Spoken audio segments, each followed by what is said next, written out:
વિજયભાઈ ગુજરાતના મુખ્યમંત્રી હતા અને એમનું આખું જીવન રાષ્ટ્રને વળેલું જીવન હતું, કારણ કે એ નાનપણથી જ અખિલ ભારતીય વિદ્યાર્થી પરિષદ ABVPમાં હતા, પછી જનસંઘમાં, ભાજપમાં જોડાયા, અલગ અલગ હોદ્દાઓ પર એમણે કામ કર્યું અને પછી એ મુખ્યમંત્રી પણ બન્યા હતા. પણ એમનું મૃત્યુ થયું ત્યાં સુધી એ સંપૂર્ણ રાષ્ટ્રને વરેલી વ્યક્તિ હતા, એ તો આપણે સ્વીકારવું જ પડે. બરાબર. એમનો જે દીકરો છે ઋષભ, એ ઋષભ અમેરિકામાં સ્થાયી થયો છે. ઋષભે માસ્ટર ડિગ્રી અમેરિકામાંથી કરી છે અને પછી ત્યાં એ સ્થાયી થયો છે.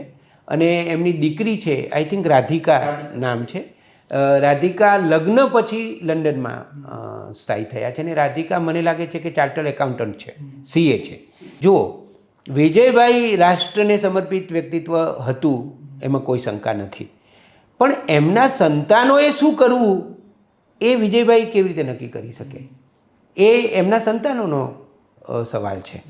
હવે એમના સંતાનો જો વિદેશમાં સ્થાયી થવાનું નક્કી કરે તો મને લાગે છે કે એ એમના સંતાનોને નક્કી કરવા દેવું જોઈએ. સાચી વાત છે રમેશભાઈ, એવું પણ બની શકે કે એ નિર્ણય એમના સંતાનોનો પણ હોઈ શકે. અને જો ધારો કે વિજય રૂપાણી એમના સંતાનો ઉપર આ પોતાનો નિર્ણય થોપે તો એ યોગ્ય પણ ના કહેવાય.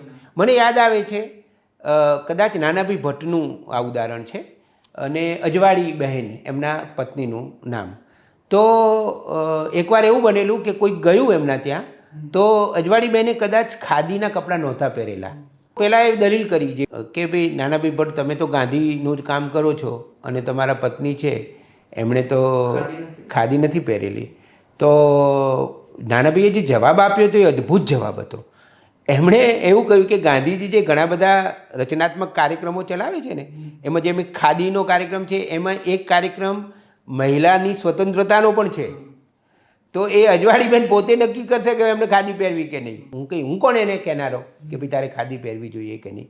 આવું જ ચલો ગાંધીજીના સંદર્ભમાં પણ હું તમને એમ કહું કે ગાંધીજીના 4 દીકરાઓ હતા, એમાં સૌથી મોટો દીકરો હરિલાલ.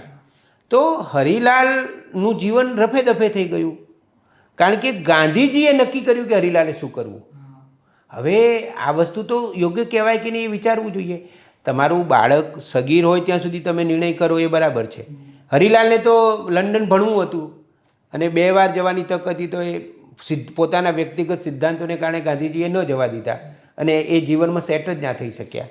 એટલે ગાંધીજી એક રીતે જોવા જઈએ તો રાષ્ટ્રપિતા બની શક્યા, પણ હરિલાલના કિસ્સામાં જોઈએ તો એ આદર્શ પિતા બિલકુલ નથી બની શક્યા.